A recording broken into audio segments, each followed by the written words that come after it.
जी हाँ, दोस्तों आज की इस वीडियो के माध्यम से हम बात करेंगे मध्य प्रदेश कॉलेज एडमिशन्स के यूजी, पीजी, एनसीटीई कोर्स के बारे में। तो दोस्तों यहाँ पर मैं आपको एक बात बता देना चाहता हूँ कि स्टूडेंट के सबसे ज़्यादा जो डाउट है वो फर्स्ट प्रेफ़रेंस के बारे में, कि अगर हमें फर्स्ट प्रेफ़रेंस का कॉलेज मिल जाता है मेरिट लिस्ट में, तो हमें उस कॉलेज में एडमिशन नहीं लेना, क्योंकि जो हमें कॉलेज मिला है वो हमारी मनपसंद का नहीं है। तो इस कंडीशन में हम क्या करेंगे, तो बस आपको एक काम कर लेना है जल्दी से, और जैसे ही आप ये काम कंप्लीट कर लेते हैं, आपका जो फर्स्ट प्रेफ़रेंस का जो एडमिशन लेने का जो प्रोसेस है वो हट जाएगा। आपको क्या करना है मैं आपको बताऊँगा। सबसे पहले हम रूल समझेंगे, क्या रूल रहने वाला है हमारा। देखिए, फर्स्ट प्रेफ़रेंस होता क्या है कि जब हम अपनी चॉइस फिलिंग करते हैं, ठीक है? और चॉइस फिलिंग करते टाइम हम बहुत सारे कॉलेज सेलेक्ट करते हैं। तो हम जो कॉलेज सेलेक्ट करते हैं ना, जैसे कि हमने फर्स्ट नंबर पर जो कॉलेज सेलेक्ट किया, हमने जो फर्स्ट नंबर पर जो कॉलेज सेलेक्ट किया है, वही हमारा फर्स्ट प्रेफ़रेंस है। और बाकी के नंबर पर जैसे कि second number, third number, fourth number पर हम कॉलेज सेलेक्ट करते हैं, तो वो हमारा क्या होता है, second preference, third preference, fourth preference और फिफ्थ फोर्थ प्रेफ़रेंस हो गए, फिफ्थ प्रेफ़रेंस हो गए, वो अलग-अलग होते हैं। अब रूल्स क्या हैं, मैं रूल्स में आपको समझा देता हूँ। वैसे मैं आपको रूल बुक के माध्यम से भी समझा सकता हूँ, लेकिन उसमें टाइम ज़्यादा लगता है, तो इसलिए मैं डायरेक्ट आपको समझा देता हूँ। देखिए, जब हमें second number, third number, fourth number या फिफ्थ नंबर का कोई कॉलेज अलॉट होता है, और अगर हमें वो कॉलेज पसंद नहीं आता है, तो हम क्या करते हैं, हम अपना अलॉटमेंट कैंसल कर देते हैं। अलॉटमेंट कैंसल कर देते हैं, हमें अलॉटमेंट कैंसल का लिंक मिल जाएगा। ठीक है? हमें अलॉटमेंट कैंसल कैसे करना है, इसका भी मैंने वीडियो बना दिया है। और ये हमें लिंक कहाँ पर मिलेगा, हमें अलॉटमेंट वाले टैब में मिल जाएगा। ठीक है? जैसे हम अपनी आईडी पासवर्ड ओपन करते हैं, तो वहाँ पर हमें अलॉटमेंट वाला एक टैब में मिल होता है, वहाँ पर अलॉटमेंट कैंसल का सबसे नीचे लिंक मिल जाएगा। जैसे ही उस पर हम क्लिक करेंगे, हमारे पास ओटीपी आएगा, ओटीपी डालकर हम अपना अलॉटमेंट कैंसल कर सकते हैं। जैसे ही हम अपना अलॉटमेंट कैंसल कर देते हैं, इसके बाद हमें नई चॉइस फिलिंग करनी होती है, और जैसे हम नई चॉइस फिलिंग करते हैं, जो अगला राउंड आएगा, उस अगले राउंड की मेरिट लिस्ट में हमारा नाम आ जाएगा। तो ये तो हो गया हमारा क्या, जब हमारा second number, third number, fourth number, fifth number के कॉलेज अलॉट होते हैं तब, ठीक है?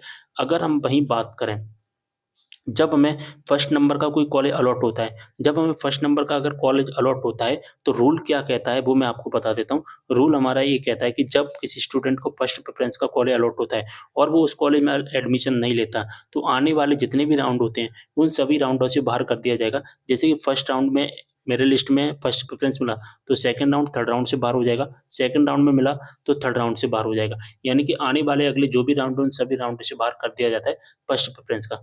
और लेकिन स्टूडेंट को ये रूल नहीं पता था, और ये रूल हमें भी नहीं पता था, क्योंकि ये रूल्स का नोटिफ़िकेशंस अभी कुछ दिन पहले ही आया है, जब अलॉटमेंट लेटर आ गया था उसके बाद में। ठीक है। यहाँ पर अगर हम बात करें, यहाँ पर फर्स्ट प्रेफ़रेंस अगर आपको कॉलेज मिल गया है और वो आपको मनपसंद का कॉलेज नहीं है, और उसमें आपको एडमिशन नहीं लेना है, या आपको कॉलेज तो मनपसंद का मिला है, लेकिन जो कोर्स मिला है फर्स्ट प्रेफ़रेंस का, उसमें आपको एडमिशन नहीं लेना, वो आपकी मनपसंद का नहीं है। तो यहाँ पर मैं आपको बता देना चाहता हूँ आपको क्या करना है अब, ठीक है? एक सिंपल सा तरीका है, ठीक है? सिंपल सा तरीका क्या है, आपको आखिरकार करना क्या होगा, सबसे पहले अपना रजिस्ट्रेशन कैंसल करना होगा, ठीक है? रजिस्ट्रेशन कैंसल करना होगा, अगर आपके पास रजिस्ट्रेशन कैंसल का ऑप्शंस आ रहा है। अगर आपके पास रजिस्ट्रेशन कैंसल करने का ऑप्शंस नहीं आ रहा है, तो गवर्नमेंट कॉलेज से फॉर्म अनवेरिफाई करा लो, फिर आपके पास में रजिस्ट्रेशन कैंसल का लिंक आ जाएगा, ठीक है? अब रजिस्ट्रेशन कैंसल का लिंक आपको कहाँ पर मिलेगा? जब हम अपनी आईडी पासवर्ड को ओपन करेंगे, ठीक है? जब हम अपनी आईडी पासवर्ड को ओपन करते हैं, तो सबसे नीचे हमें, जैसे कि 1 नंबर, 2 नंबर, 3 नंबर, ऐसे ही सबसे नीचे हमें कैंसल रजिस्ट्रेशन का एक लिंक मिलेगा, ठीक है? जैसे हम इस पर क्लिक करते हैं, तो हमारे सामने कुछ इस तरह का इंटरफ़ेस आ जाएगा, ठीक है? हमें यहाँ पर दिखाई देगा, मुझे पूरी जानकारी है, किस फॉर्म का पंजीयन रद्द करवाना है या करवानी चाहती हूँ। तो यहाँ पर आपको चेक मार्क कर देना, गेट ओटीपी पर क्लिक करना, जैसे ही ओटीपी पर क्लिक करेंगे, आपके पास एक ओटीपी आ जाएगा, जैसे आप ओटीपी पर क्लिक करोगे, आपका जो रजिस्ट्रेशन है वो कैंसल कर दिया जाएगा। अब जैसे ही आपका रजिस्ट्रेशन कैंसल हो जाएगा, ठीक है? तो आपको क्या करना है अब आपको न्यू रजिस्ट्रेशन करना पड़ेगा, ठीक है? न्यू रजिस्ट्रेशन करना पड़ेगा, आपको न्यू पेमेंट करना पड़ेगा, यानी कि जो आपका रजिस्ट्रेशन हुआ था, उसके आपके पैसे चले जाएँगे, आपको दोबारा से पैसा देना पड़ेगा। न्यू रजिस्ट्रेशन करना पड़ेगा, आपको न्यू चॉइस फिलिंग करनी पड़ेगी, फिर से आपको अपने वेरीफाई करवाने पड़ेंगे डॉक्यूमेंट, ठीक है? तो ये सारा प्रोसेस करना पड़ेगा। अब इसका मैं आपको प्रूफ़ भी दिखा देता हूँ, और ये प्रूफ़ चूँकि आया है ना, हेल्प डेस्क से आया है। कौन-सी हेल्प डेस्क से आया है? Higher education.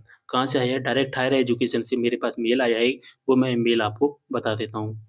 तो यहाँ पर मेल किया गया था रिगार्डिंग टू कॉलेज प्रेफ़रेंस, जैसा कि यहाँ पर आप देख पा रहे हैं, मैं इसका कलर चेंज कर देता हूँ, ठीक है? और यहाँ पर लिखा गया था कि सर, मुझे फर्स्ट प्रेफ़रेंस का कॉलेज अलॉट हुआ है, बट मुझे उस कॉलेज में एडमिशन नहीं लेना। तो यहाँ पर हेल्प डेस्क ई-प्रवेश से यहाँ पर मेल आया है, और यहाँ पर लिखा गया है कि dear candidate, if first college is allocated from your preference, you cannot unlock the current form, यानी कि अगर आपको फर्स्ट प्रेफ़रेंस का कॉलेज अलॉट कर दिया गया है, तो आपके पास में जो करंट फ़ॉर्म है, जो आपका आईडी पासवर्ड है, उसमें आप अनलॉक नहीं कर सकते, आपको उसमें एडमिशन लेना ही पड़ेगा।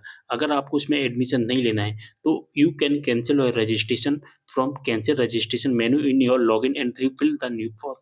यानी कि आपको अपना जो रजिस्ट्रेशन है, पूरा का पूरा रजिस्ट्रेशन कैंसल करना पड़ेगा। जैसे हम रजिस्ट्रेशन अपना कैंसल कर देते हैं, हमें अपना जो रजिस्ट्रेशन फॉर्म है, फिर से फिल करना पड़ेगा, चॉइस फिलिंग फिर से करनी पड़ेगी, फॉर वेरिफिकेशन भी फिर से हमें करना पड़ेगा। यहाँ पर मेल आईडी भी आप देख सकते हैं, ठीक है? तो यहाँ पर ओरिजिनल है, यहाँ पर डायरेक्ट मेल आया है हेल्प डेस्क से, जो कि ही प्रीवियस हायर एजुकेशन डिपार्टमेंट का है। तो बात समझ में आ गई, मैंने आपको प्रूफ भी दिखा दिया है। तो अगर आपको मनपसंद का कॉलेज नहीं है, तो आप जल्दी से रजिस्ट्रेशन कर लीजिए, चॉइस फिलिंग कर लीजिए, डॉक्यूमेंट वेरीफाई भी आपको कॉलेज से करवाने पड़ेंगे। कहाँ से होंगे? आपके नियरेस्ट जो भी गवर्नमेंट कॉलेज है, वहाँ से हमारे डॉक्यूमेंट वेरीफाई हो जाएँगे। जिस तरह से हमारे पहले डॉक्यूमेंट वेरीफाई हुए थे, ठीक उसी प्रकार से अब भी हमारे डॉक्यूमेंट जो कि वेरीफाई हो जाएँगे। सारी जानकारी आपको अच्छी समझ में आ गई होगी। वीडियो को शेयर करना है ज़्यादा से ज़्यादा। मिलते हैं अगले वीडियो में एक और जानकारी के साथ, तब तक के लिए बाय। और इस जानकारी को जितना हो सके ज़्यादा से ज़्यादा शेयर करिए। वीडियो को जितना हो सके फैला दीजिए, क्योंकि बहुत ज़्यादा इम्पोर्टेंट वीडियो हमारा होने वाला है।